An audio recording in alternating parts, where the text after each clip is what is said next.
आपको बता दूं, इजराइल का घमंड टूटा है। बात हमले की नहीं है कि ईरान ने हमला कर दिया, इजराइल में कयामत है, नहीं। बात यह है कि इजराइल का घमंड तोड़ दिया है। इजराइल ने अमेरिका की ऐसी डिफेंस सिस्टम टेक्नोलॉजी तैनात की है अंतरिक्ष में, जिसे इस्तेमाल करके इजराइल हवा में ही, फला में ही दुश्मन यानी ईरान के रॉकेट्स को मार गिरा रहा था। लेकिन ईरान की हाइपरसोनिक मिसाइलों पर न जाने खैबर की कौन सी आयत लिखी थी, कुरान की कौन सी आयत लिखी थी कि उनको दुनिया का कोई डिफेंस सिस्टम रोक ना पाया, और इजराइल में ऐसी तबाही मची कि दुनिया खुदा फाड़ कर देख रही है। ये इजराइल है, गाजा से लग रहा है। ये इजराइल के अंदर बहुत एडवांस यूनिवर्सिटी, टॉप लेवल की Weizmann institute of science, top level, यहाँ रिसर्च होता है। इजराइल का वैज्ञानिकों के लिए यह खजाने वाली जगह है। एक से एक यहाँ पर इजाद तकनीक की खोज की जाती है। आपको बता दूं कि ईरान की हाइपरसोनिक मिसाइल ने इजराइल की इस यूनिवर्सिटी को भी चुम्मा ले लिया है। देखिए,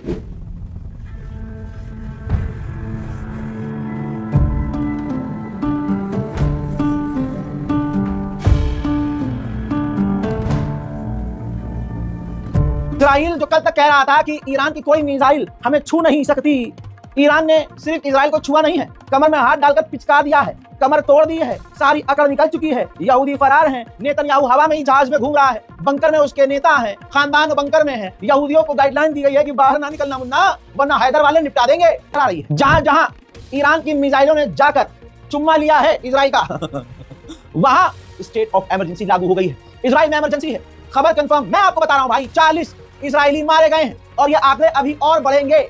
हमारे सहयोगी की जानकारी इजराइल से ही दे रहे हैं कि इजराइल पर कभी ऐसा दुनिया में हमला कभी जिंदगी में नहीं हुआ। इजराइल पर आज तक किसी की हिम्मत नहीं थी कि इजराइल पर ऐसा हमला कर दे। ऐसा हमला हुआ है कि कम से कम 40 यहूदी मारे गए हैं और 200 से ज्यादा घायल हैं। इमरजेंसी इसलिए लगानी पड़ी है कि चारों तरफ जहां नजर उठाई जा रही है, इजराइल में तबाही, बर्बादी, आग, चीख पुकार, बेचैनी सब नजर आ रही है और अभी भी सैकड़ों यहूदी लापता हैं। ईरान के IRGC ने कहा कि हमने food supply, energy supply, Israel के फाइटर जेट के फ्यूल, उन सबको निशाना बनाया। 2 साल बाद जिन चेहरों पर खुशियां आई हैं वो फिलिस्तीनी हैं। गाजा में ईरान ने खुशियां पहुंचाई हैं। कोई अरब देश न कर सका, कोई मुस्लिम देश न कर सका, बड़े बड़े नेता न कर सके, बड़े बड़े डायलॉगबाज न कर सके, उर्दगान न कर सका, सऊदी न कर सका, कतर न कर सका, बहरैन न कर सका, ओमान न कर सका। ये जो कहते हैं तुर्की की फौज बड़ी खतरनाक है, वो भी बैठी रह गई। एक 80 साल के बूढ़े के एक उंगली के इशारे ने पूरे इजराइल को तहस नहस कर दिया। गाजा के लोगों के बीच खुशियां ही खुशियां।